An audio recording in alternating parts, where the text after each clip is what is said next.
would Tucker Carlson be on your list of potential VPs? I like Tucker a lot. I guess I would. I think I'd say I would because he's got great common sense. Oh, I know you get asked this all the time, but I mean, if asked, would you serve? Hey there, guys. Welcome to the channel. Guys, Tucker Carlson just made a pretty huge announcement about his own plans and about the possibility of becoming Trump's vice president. And you probably all have heard plenty of speculation, which, I haven't given much thought to. We did a video when people started talking about it, but it was really just an idea floated by Clay and Buck on their radio show. And it really, really took some steam because people like it. People like Tucker. But now here's another podcast, and this is with Tucker Carlson talking to Megyn Kelly, giving his thoughts on it, putting the whole thing either yay or nay. I got to ask you, and I want to talk politics too. This was very interesting. Trump went on the Clay and Buck show. I know you've heard about this, and maybe you haven't because you don't really tune into the news. And listen to the following exchange, SOT 3. So would Tucker Carlson be on your list of potential VPs? I like Tucker a lot. I guess I would. I think I'd say I would because he's got great common sense.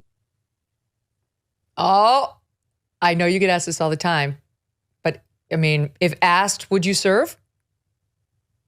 Well, it's just so unimaginable. I mean, I haven't led a life that prepares a person for politics. As I said, I don't think I have any like horrible skeletons or anything. It's not that. It's just that that's not how my brain works. I've never done anything like that. I can't imagine spending time with politicians.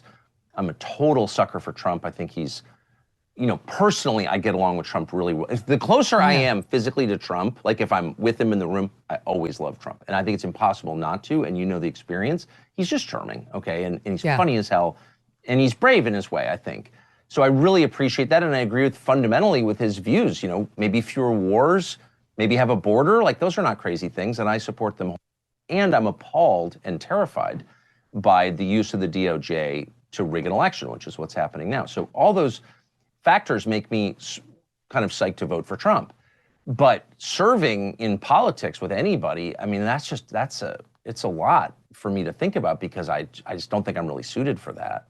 I mean, would anyone want to see a guy like me run for office? I mean, people are like, oh yeah, not really, actually. I'm kind of, not really. I've thought about it a million times. If I had you on that debate stage, Tucker, I actually thought about this. If you were out on that debate stage last week as one of the candidates, it would be so fun because you really would be just saying what's real. There'd be no massaging of message and everyone would respond so well to you. Like, it's just so rare. And when someone is as authentic as you are, the people know. I just don't think you're not going to end your life without having been probably president, maybe vice president. I just don't think you will. It's interesting, though. Like, I've known a couple people. I've known everyone who's run for president pretty much in the last 30 years. But I've had a couple people that I really like and stayed at my house run for president just from another life, and then they get into it. And you always think, wow, this is the person who's just going to be completely honest and say what he really thinks, and not in a way to inflame people. I don't think you should do that, by the way. Don't inflame people on purpose. There's no virtue in that. But just tell the truth. And then you see them subverted. I mean, it's crazy. And I would never name names because I don't want to hurt anyone's feelings, but like, you see these people run for president, all of a sudden an issue will pop up and it's like, where did that come from? Well, because they're getting leaned on or blackmailed, which is real. Let me just say that without being more specific, that's real. I have seen it.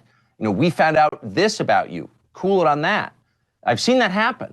So if you suspect that it's kind of rigged by, people with more power than the candidates, you're absolutely right. And so I don't know. I mean, that whole world is repugnant to me. So it's a no for now. You can't envision it, but like the door's not totally shut. I mean, who knows what happens in the coming year? I think we're in for real volatility, and if there's some way that I could help, but I'm not bragging, and it's not just a function of money. No, I don't have a mortgage. I'll admit that, but I live in a 2,000 square foot house. I don't live in luxury at all, but I live very happily, like very, very happily, my wife and I, and boy, with our many, many dogs and our many, many children. So the idea of disrupting that is, I'd really need to feel like, gosh, I have to do this or something, and the idea that I would have to do something, it comes down to me to say, my job is not to save people. I don't imagine that I'm like some superhero. I'm just a hack who somehow endured in this business longer than most people. I'm really grateful for what I have, but I don't think like America needs me. And I don't want to become an egomaniac or a solipsist. And that's what you become when you start thinking that way. So I'm not thinking that way at all. Yeah, so it sounds like he's absolutely not in, which obviously is incredibly smart. No one needs that, you know. And the guy, he makes some really, really great points. And interesting, all of the reasons that he gave for why people wouldn't want to do it are the exact reasons that Trump is hated by the powerful. Blackmail doesn't work. Even though the left, they still attempt to tell you, you know, they use it as a fantasy of foreign blackmail as some sort of angle against Trump, that there's stuff out there and Putin's got to, you know, blackmail stuff on him, which doesn't matter because nothing that has ever leaked out about the guy has even moved the needle. You know, no one can lean on him, which is another thing Tucker said, because he doesn't need their money. And even though, again, you know, the left will tell you that he only entered politics to get richer, which of course isn't backed by any actual math, any actual facts, any actual figures. It's completely the opposite.